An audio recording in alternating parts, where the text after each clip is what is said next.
உங்கள் favourite TV ஷோக்களை இனி miss பண்ண தேவையில்லை. ZEE5 இல் முற்றிலும் இலவசமாக காணுங்கள், இங்கேயும் எப்பொழுதும்.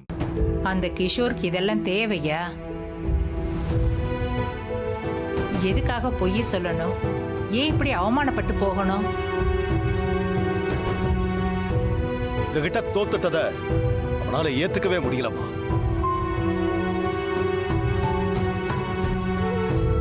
அதான் என்ன ஏதாவது ஒரு விதத்துல தொந்தரவு பண்ணணும்னு இப்படி பண்ணிருக்கா.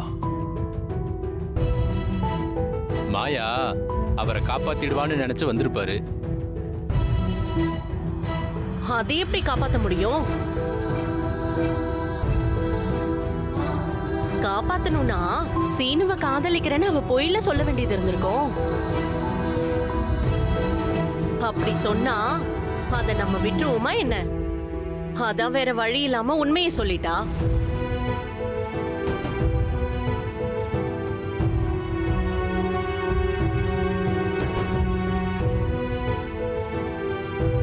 அவ எங்க உண்மையை சொல்லிட்டு வந்திருக்கா? பொய்யெல்லாம் சொல்லிட்டு வந்திருக்கா. பத்தாததுக்கு சீனுவும் தான் பொய் சொல்லியிருக்கான்.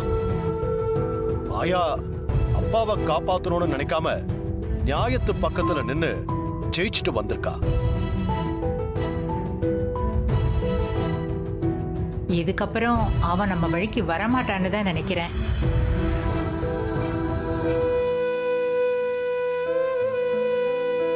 இவ்ளோ சொல்லியும் ஏன் இப்படி பண்ண?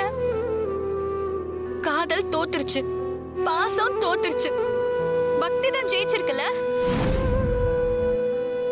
எப்படி மாயா உன்னால மட்டும் இப்படி நடந்துக்க முடியுது?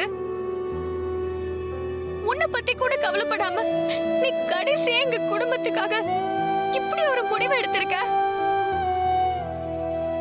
எப்படி மாயான்னு கேக்குறத விட ஏன் மாயான்னு தான் எனக்கு கேட்க தோணுது. கேக்குறல சொல்லு, ஏன் இப்படி பண்ண?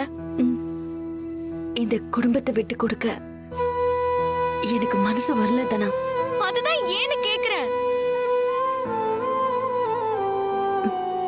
உண்மையான பாசம், நேசம், அன்பு இது எல்லாத்தோட வளர்ந்தவங்களுக்கு இதெல்லாம் புதுசா தெரியாது.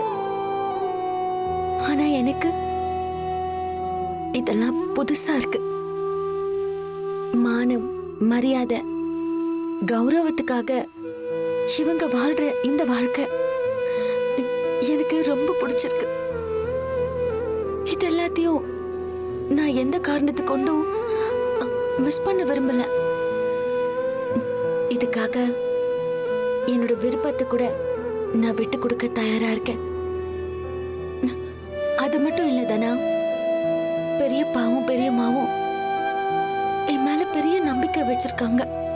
அந்த நம்பிக்கைய என்னைக்கும் நான் கெடுக்க மாட்டேன். மாயா,